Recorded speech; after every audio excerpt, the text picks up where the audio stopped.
بسم اللہ میں اس میں ذات کے ساتھ بے اس لیے واصل ہے کہ حضرت علی کا قول ہے کہ میں بسم اللہ کی بے کا نقطہ ہوں، اور آپ ولایت اعظم تھے، اس لیے آپ کہتے ہیں کہ جب میں اس میں واصل ہوں تو مسمى میں بھی واصل ہوں۔ پس اس میں اعظم واصل اللہ سے حاصل کرنا چاہیے تاکہ مردہ دل زندہ ہو جائے۔ جب تک اس میں اعظم واصل سے حاصل نہ کیا جائے اس وقت تک اس میں اعظم بدن میں اثر نہیں کرتا، اور جب تک اس میں اعظم بدن میں اثر نہ کرے دل زندہ نہیں ہو سکتا، اور جب تک دل زندہ نہ ہو دل مسمى کی طرف سفر نہیں کرتا، اور جب تک دل مسمى کی طرف سفر نہ کرے مسمى کو نہ جانے اس وقت تک وہ مسمى کی قدر نہیں کرتا،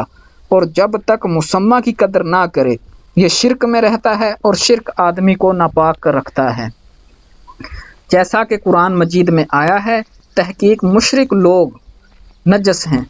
اور جو نجس ہو اس کا نماز روزہ قبول نہیں ہوتا۔ پس ہر اسم مسمى کا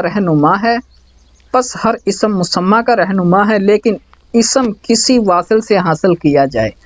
ورنہ کچھ حاصل نہیں۔ جیسے مریم نے انسانی شکل سے عیسیٰ روح اللہ کی خوشخبری پائی، اور جس سے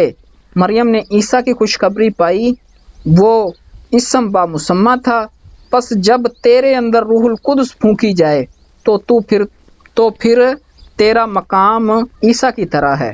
بلکہ عیسیٰ سے بھی بلند، کیونکہ عیسیٰ کا مقام آسمان چہرم پہ ہے، اور حضور پر نور صلی اللہ علیہ وآلہ وسلم کا مقام آسمان ہشتم ہے۔ اس لیے جب آدمی مقام روح تک پہنچتا ہے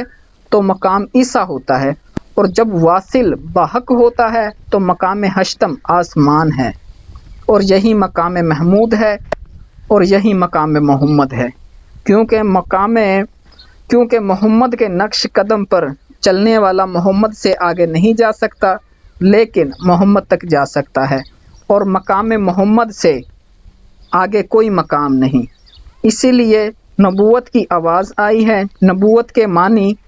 غیب سے خبر حاصل کرنا ہے، اور جہاں تک غیب تھا وہاں تک حضور پر نور صلی اللہ علیہ وآلہ وسلم کی پرواز ہے، اس سے آگے کوئی غیب نہیں اور نہ کوئی مقام ہے۔